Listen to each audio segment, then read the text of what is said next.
Welcome back to Grim Rolls, and welcome back to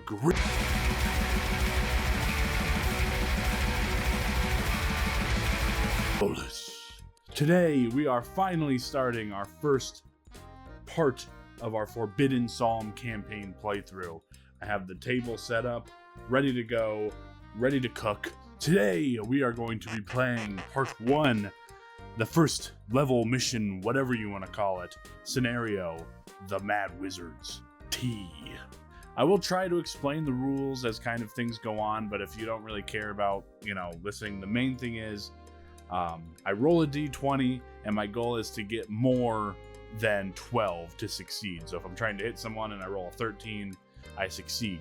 And then any of the stats I have directly either help or hinder me. So like if I was attacking with a weapon that had an agility stat and I rolled a 13 but it had a -2, I would then subtract that from my attack and I'd have less than 12, so the attack would fail. So if you're having trouble following, that's all you really need to know to kind of get a baseline understanding of what's happening. I'm also sure I'm going to kind of screw up some of the rules or forget something. I'm sure all the wonderful, nice comments will tell me in a very nice way the rules that I forgot about or I have screwed up. It's kind of tough when you're doing these games solo. You don't have someone to correct you. And also, I don't want to get buried in a book. I just kind of want to play the game. And if I house rule something or goof something up, I will try to correct it as the video goes on. But enough yapping. Let's get into the first part of Forbidden Psalm. Chapter 1. I am Vriprix, the Mad Wizard. If you are here to work, we can talk. Otherwise, be gone, pests. The innkeeper told you to take the southern path past the decaying trees. Along the cold, barren road you walked, until up ahead, beyond the trees, stood a twisted castle. The innkeeper told you of the wizard who lived here, a recluse who refused to show his face, but offered good coin for any tasks well completed. You approach the large gate of the castle. The drawbridge is down, welcoming you, rusty chains draping off its sides. Your knock echoes through the empty castle. After a moment, you hear footsteps, and then a small window opens in the door. A single beady eye looks out, wide and frantic. Part 1. The Mad Wizard's Tea. Vriprix does indeed have work for you. Not far from his castle, you will find the ruins of an old house. Once vast, it spoke of its owner's wealth and prestige, but they are long dead. Vriprix informs you that this task is quite straightforward. He wishes for you to get him some fungus from these ruins. The mold only grows on corpses. You get the sense you are not the first he has sent on this task, and maybe, if you are not careful, you won't be the last. Alrighty, welcome back. Hopefully that introduction wasn't too crazy. I did have to switch my microphone around, so hopefully I still sound good. I did have plans for kind of some more elaborate terrain, and I realized this will be now a 3-week late video, so I kind of scrapped those and I'll work on those on the side for the rest of this campaign. But you kind of see I have the scenario set up.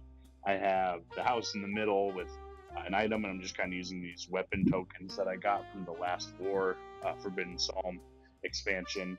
And then you just kind of place sticks, which I think I have 1, 2, 3, 4, 5, 6. Yep. And I'm going to try to kind of, I only have so many corpse pile terrains here in use. So that's what we're working with. Some of them might not be directly on the corpse pile. But since I'm playing solo, basically my deployment zones are here and in the back, and then the enemy deployment zones are going to be here and on the other side, and we kind of roll randomly for that. I also have the dice tray set up here, so hopefully, you guys can follow along somewhat decently. So first things first is we need to set up our where we want our little war band to spawn. And I'm just now realizing I'm one of the guys. Hold on, he might have fallen. Since I'm playing solo, I get both deployment zones. If I was playing against someone, Obviously, they would take one of the side of the deployment zones, and I would get the other.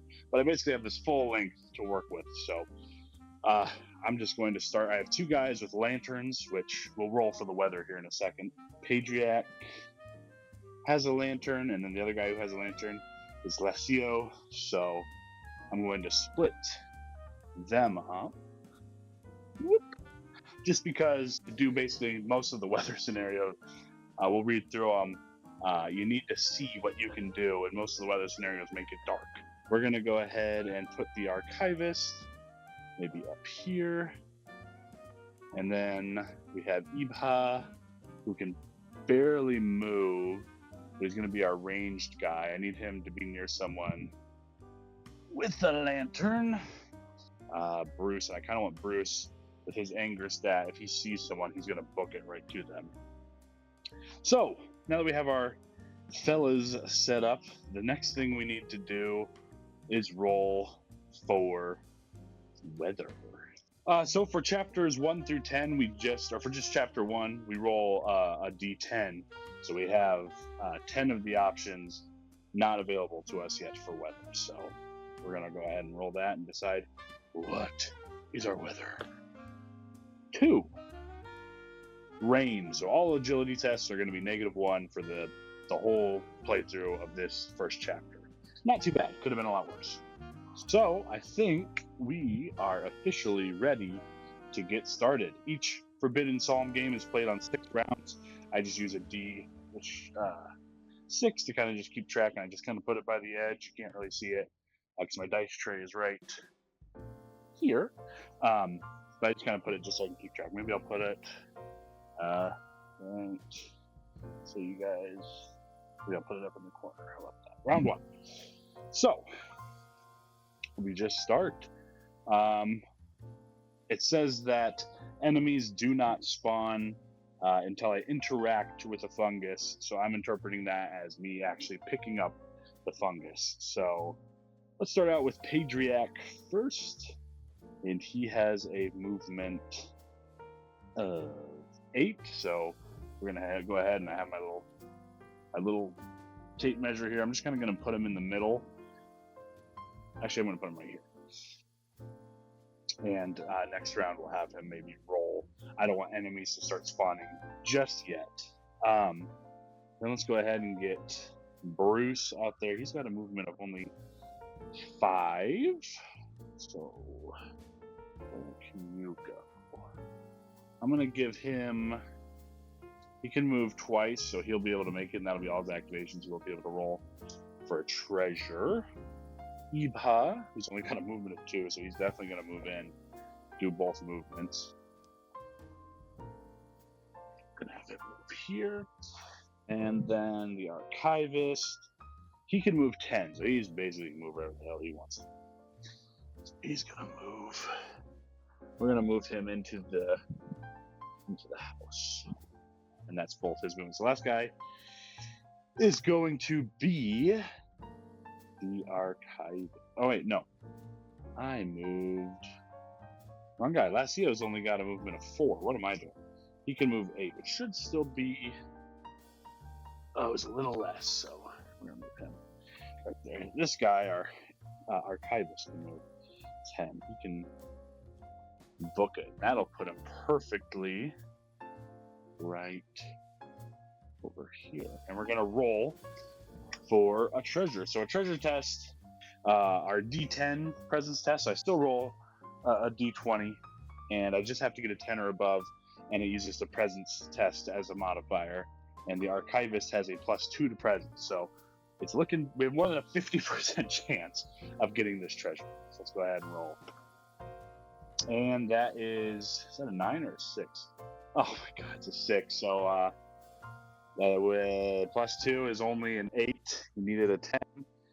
On a failure, we just take a damage. We got struck by a rusty nail. And I just use dice to kind of keep track of the damage. I don't actively erase and change stuff on my sheets here. HP of 7. So he is down to 6.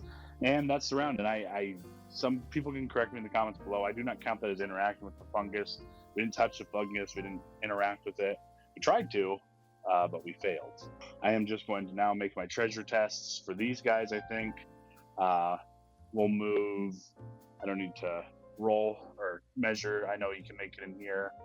And then we're going to roll his treasure. So again, it's going to be a D10 test. He has -2 on presence. So we're going to need a 12. We roll another 6. Fantastic. He has 10 HP, so he is down to 8 on the day. We're going to go ahead and try Bruce now next, and he has 0, so we just need a 10. And we get an 8. Fantastic. I'm not going to get any. He has 11 HP, so he is down to, let me use a D12 for this. Need to pull out more dice. 10. Just go on. Patriarch, I'm a little worried about because, again, he has morale test if he takes damage. So that means that if I do, I have to roll to see if I run away, basically. And he has -3 to presence. So I don't think I'm going to do a test with him, which kind of sucks because that means no treasure for a whole nother round. We're halfway through this already. But we are going to move our Slowpoke, our hero, Iba, in just a little further. Let's see, where can you go? We'll go over here. We'll go right there. And do I try? Let me move him. I'm going to move Patriarch. I don't need to roll. I know he can make it. In here. That should at least get him at least further away than his max, which is 8. And we're going to do a treasure test, which is probably stupid, but... Oh! 17. Even with -3, it's 14. That is a successful draw. So we take, let's see, can Patriarch pick that up? He should be able to. He's got 1, 2, 3, 4. He got 4 things on him, so he can carry the fungus. And now we roll on our treasure, which is D20 to see what we get. And we rolled a 16, which is 10 gold for the group. Where did I put my pencil? Now, because we interact with it, first thing we need to do is there is a test to see if poor Patriarch got infected with disinfected by the fungus. We have to do a D12 toughness test. He doesn't get hurt, I don't think, and he has +1 to toughness. So let's go ahead. We have not been rolling great, so I'm not feeling good about old Patriarch. And he rolls a 3, so he does get infected. There is a way to cure it after this, but as of right now, he is infected. But we did get a fungus, so. But because we interacted with one now, a ghoul will spawn, so we roll a d6 to see which side. 1 through 3 is going to be our left side. 4 through 6 is going to be the right side. 6. So he comes in on the right side. And to see kind of where he comes from, I have printed out just a huge reference sheet so I don't have to go looking. Disemboweled ghouls, they can't see anyone. They move 2d6 inches just towards the middle of the board. And I just kind of put him on the middle over here. So I would say he can definitely see Kaivis here. So we're going to roll 2d6s to see how far he can go. And we might get our first taste of combat. And he is going to move 6. That might be enough. That's a pretty low roll for these people. No, it's not. He goes right here. He'd probably be more likely going straight to him. But that is the end of round 2. We are cooking, folks. And we are on to round 3. Within Forbidden Psalm, I can either move and do something else, but one of my activations has to be moved. So, like, for example, I couldn't roll for the treasure and then attack this ghoul over here. I could either roll for the treasure or try to attack.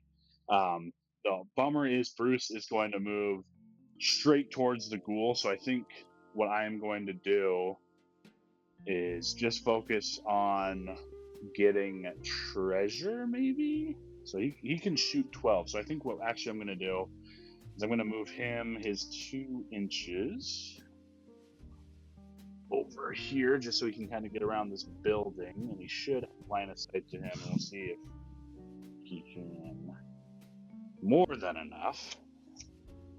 So once again, we just are going to roll a d20 to see if his shot is true, and that is a presence modifier, and we have +3 for Eva. So I'm feeling pretty good. It's gonna be one of our ammo shots. 14. Perfect. So that does hit, and we do roll a d8 for damage, which is huge. If we get a crit here, woo-hoo-hoo. Let's go ahead and roll 8.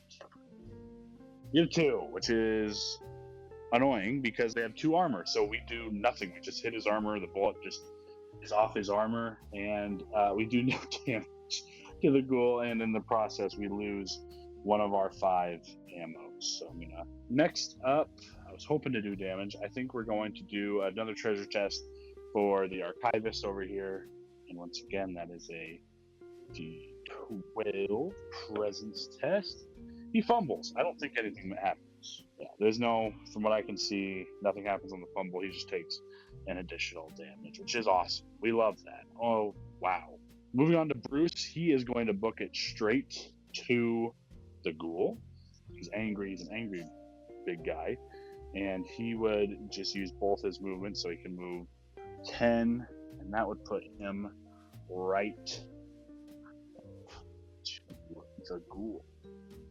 And that's his activation. The Solus is going to move 4. Perfect. Out. And we're going to have him do a treasure test on this treasure. 17. We get it. Can he carry it? If strength, he can carry it. No problem. Now we do our, once again, we're going to see if he is poisoned. Oh boy. Come on, baby, come on. -1 to all strength tests. This is not.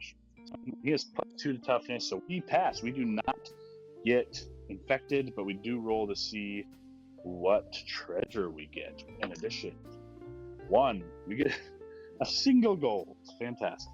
One of them spawns once again on the board. Let's see which side he spawns on. 2. He's going to spawn right here. Now we do our test to see, and he can see the top of Lacio, so he's going to go just straight to him. And he got a 6. Another low roll for that's not true. He is going to go right here, which he is within 1 inch. So he is going to attempt an attack.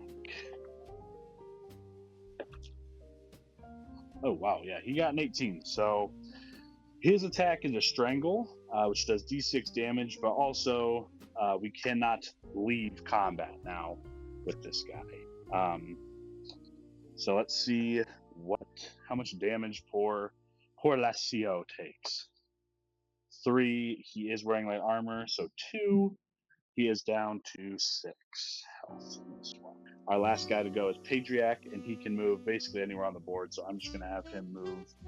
Oops, the top of the house is falling apart. Hold on. He's going to move here, and we're going to do another treasure test. 2. Do not think we get that. Oh, shoot, he takes his morale. We have to do a morale test with him. He does take a single damage. So he is at 8 health. Take a d20 presence test, which Patriarch has -3 presence. I forgot. I'm an idiot. That's okay.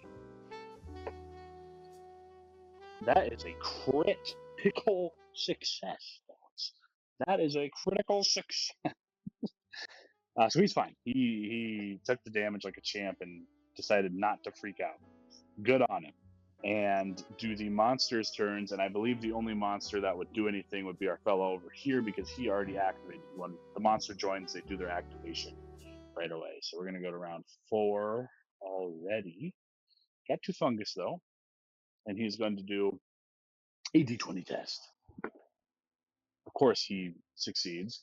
So he's going to do a d6 damage to see if our boy Bruce takes any damage. Come on, 2. So he only takes 1, but he is strangled, so he can no longer leave. Not that Bruce wants to, of course.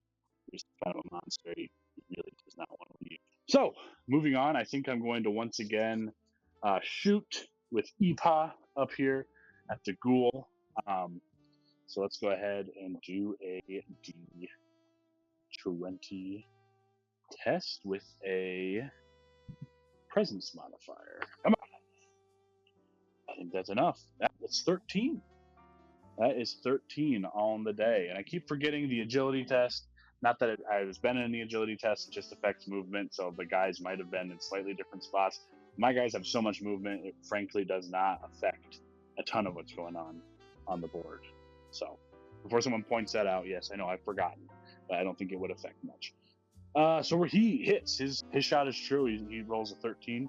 Let's go ahead and we roll a D8. Let's see, is this a D8? Where's my D8? There's my D8. Come on, big damage, dude. Okay, he did 1. Fantastic. He's at 7 health now. That's really good. That's a really good. Let's just get Bruce out of the way right away and have him also go ahead and attack. And he has his glaive, which is a strength modifier. No. So when we do melees, which I might have forgotten when I did this guy. Sorry, again, my bad. He gets to swing back, which I definitely have forgotten to do. The other guys. Oops, I'll mark it hopefully at the time so I don't get counted. But anytime someone does a melee attack on you, they can actually hit you back with a -3 modifier. So he's going to try to swing back in with -3. If his buddy was within so many inches of him, that test would be negated. But because he's alone, he does try to swing back, but it's at a disadvantage. So he gets -3. Watch him roll like a 20. Oh, he rolled a 19. That was close. Oh, yay. Oh, it's a 6. Oh no, Bruce, what's going on, dude? That was basically a crit. He has 3 health left. Are you sure? What are we doing here, Bruce? Dude, what are we doing? Let's go ahead and do another treasure test with the archivist here on round 4. That's an 18. Perfect. Go ahead. Can he pick it up? He has -2 strength. He holds 3 items. He has a weapon, so yes, he can hold some fungus. Next up, we have to see if he gets infected. He does not. That is a 20. I'm loving that I'm getting all the crits on these tests, not the ones where I'm trying to kill a guy or survive. And let's roll. Let's go ahead and roll our treasure. Oh, 20. 2 20s in a row. It's got to be worth something. Roll twice and take both results. I mean, it just doesn't get much better than that, does it? I almost got a 20 again. Holy Moses. I got 2, so 2 gold plus 18, which is a random relic. Fantastic. I have not been using it all my omens. I just now realized this. I have not at all been using the omens. That is something I have not explained at all. I almost feel like I should restart this, but we're going to power through. D12. Where's my D12? This is my D12. This is my D12. He rolls a 9. Pet rock of the wizard Meltherone. It's a rock I can throw. It does D4 ranged strength damage, and then it returns to the hand. What can I drop? He has -2 strength. I don't want to drop. I could drop the short sword and buy a new short sword. In fact, I think that's what I'm going to do. I'm going to drop his weapon, and we are going to give him the pet rock. And now we have our last 2 guys here. The question is, do I push my luck with Patriarch again? I feel like I probably shouldn't. Well, we're almost done. We're on round 4. Let's go ahead and do it. A little money don't talk, is what they say. And I can always use my omens that I have completely just forgotten about. You guys are going to turn me off in the comments. I need to have that. 1, a fumble. We are going to re-roll that. Actually, can I just automatically pass the test? Let's just automatically pass the test. So we're going to go ahead. Patriarch should have enough strength, I think. Carry it, right? He might not actually. 1, 2, 3, 4, 5. He is full up. I'm going to have him drop his lantern, I think. We're just going to use this token as a representation of that. We can buy another lantern. I'm not too worried about that. And we are going to roll a new treasure test. 14. What do we get? 1 random clean scroll. Oh my goodness. We have all sorts of stuff. Although he can't carry the scroll, so I might actually reroll that. Which might be kind of silly. I'm going to reroll that. He can't carry anymore. I want gold at this point. 17. We get 15 gold. Fantastic. So there you go. I've used my omens. I only yelled at. All right. And now to finish it out, we're going to have Lesio go ahead and attack our ghoul friend there. And he rolls a 6. What omens can I have? I have not rerolled. I have done confidence and grace. I need to probably keep track of that. We're going to reroll. See if we can't hit this guy. We actually rolled worse. We rolled a 3. Fantastic. There's a waste of an omen for you. And he gets to swing back at me at -3. Watch him roll something good. He rolls a 19. What are we doing? He could die here. And he does. Are we? What are we? What are we doing? What is this? What are we doing? Let's go ahead. I'm going to use the. I don't know. Bruce could die here. We're going to remove the down model from play. We're going to use Grace Omen. Look at that. I said I wasn't using any omens. Now I'm just spamming them. So he is going to auto pass his death save. Holy moly, Lesio. So disappointed. Patriarch, you're the goat. All right, that moves us on to round. Wait, we picked up a couple treasure. We picked up. Oh my gosh, I'm blowing this, aren't I? Sorry, guys. We picked up a treasure, so we do get another guy. We did. We picked up 2 treasures. I have not been paying attention. I apologize. That's a 4. He is going to go right here, and we'll roll his buddy. It's 3. He's going to go right here. I can't find my other ghoul models. I apologize. We're using other models. They roll 2d6. We're going to start just over here to his first one. He rolls a 7. Oh, this is stupid. He's going to go right here and attack our good buddy Bruce. Please fail. Let's just fail. He fails. And we're going to swing back. Oh, we get to swing back. And he does not get the -3 modifier because he is right there. 13. That's a successful hit back, boys. Oh, and it's a D8. Come on. Come on, Bruce. Do something. 4. He takes 2 damage. What does he start with? I forget. So he's at 6 damage. We're not going to kill anyone either. I'm feeling very not great about this. Next up, we are going to roll. I use my other D6. That's okay. This guy gets to just kind of cook, huh? Why not? He gets 11. Oh, does he make it to Patriarch? He does not. Oh, thank God. He makes it about right there. He is not within Patriarch. We might just want to bail, honestly. We've gotten a ton of treasure. We're sitting pretty good. The only thing is I can't bail. For being strangled. These guys can, and I think I'm going to do that and hope Bruce survives. Bail out of here because we only have 1 treasure left, and if I take all the treasures, we get a corpse collector to come, and I do not want to deal with him. So we're just going to go ahead and we are going to bail with our guys and just hope Bruce could survive 2 rounds. We'll have Ipa shoot. Ipa should be fine. We'll have Ipa shoot, which I did not mark the ammo. So we're going to have him do a test. This has not gone great for me. 8, and it is a strength test, so 9. He fails. I think he still shoots and uses a damage though, or ammo. We're gonna have the archivist. I want him to start attacking this guy because he's the closest to death. I want to kill a guy. Actually, he had a rock, didn't he?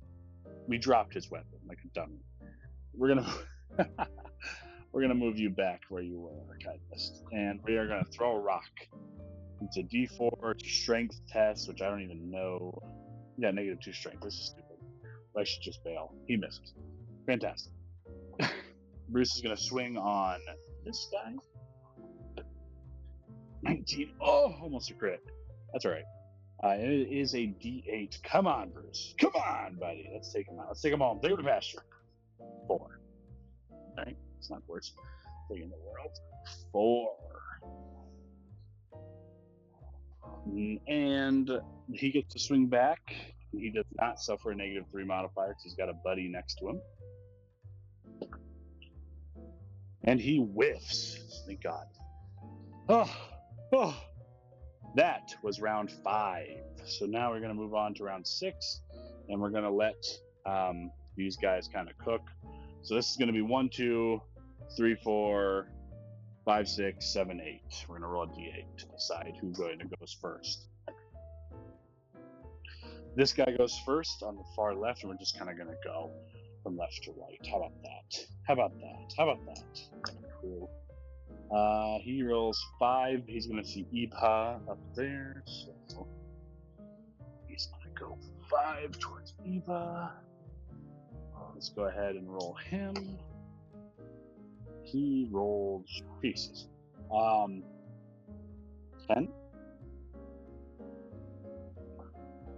He'll make it to the archivist. Right there, and he is going to swing. 2, almost a fumble. Oh, could you imagine? We're going to swing back. She does not suffer the -3 modifier. It does not matter. Just they both swing at each other and just whiff. Next up, we're going to do this guy that's hurting. Just going to swing. He fumbled. On fumble, take 1 damage. So I think he would, because he's just strangling. He's just using his fist. So we're going to say he took a damage. I'm not rigging it. Trust me. He took a damage. He fumbled. And Bruce gets to swing back. At 9 plus his strength. Does not matter. And now we're going to have the last guy swing at Bruce. He rolls a 6. So he whiffs, and Bruce is going to swing back on him. He rolled a 4. So no extracurriculars there. The guy's kind of really goofed, if I could be so bold to say. So I think what we're gonna do now is I'm just gonna try. I could try to deactivate, and then no, I have to attack. I'm trying to figure out a way. So Eva is gonna shoot once more. This is the last round, so it doesn't matter. The monsters have done their activations. So Eva's gonna shoot. Come on, 8,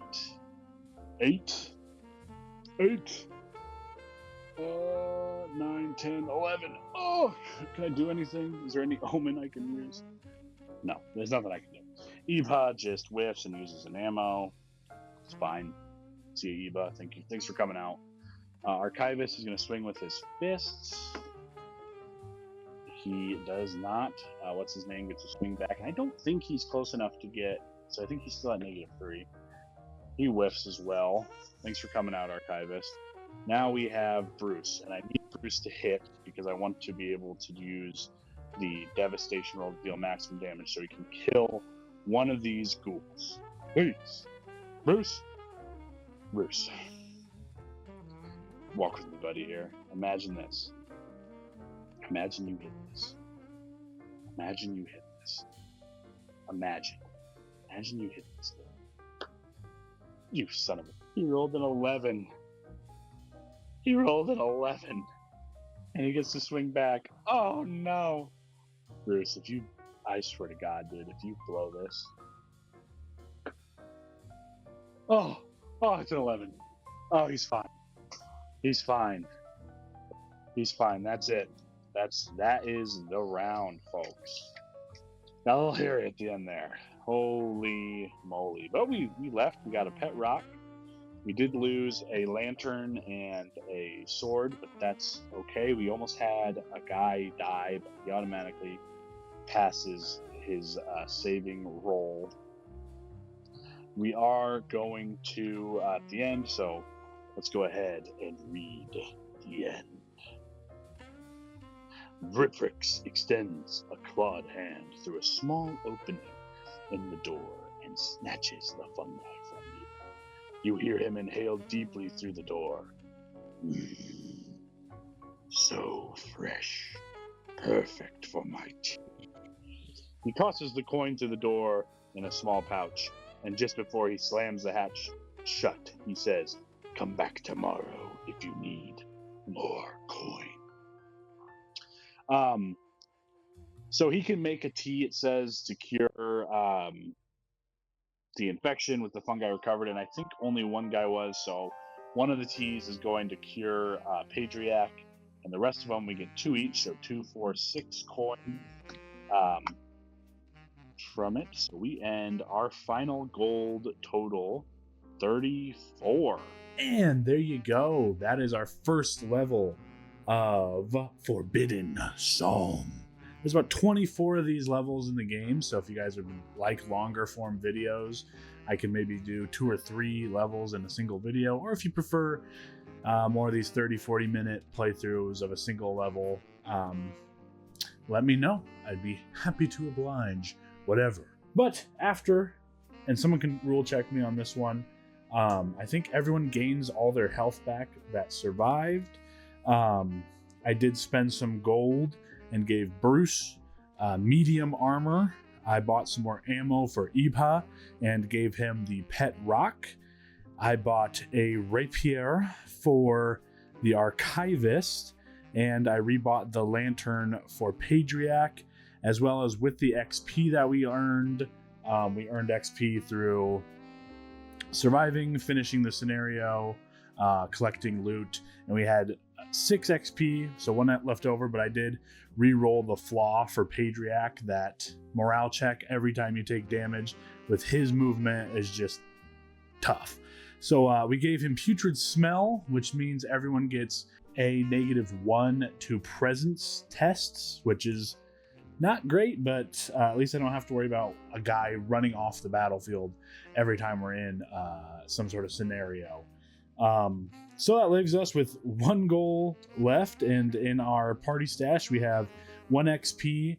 I also bought a bastard sword for Bruce, so we moved his glaive to our party stash, as well as we have a light armor in our party stash.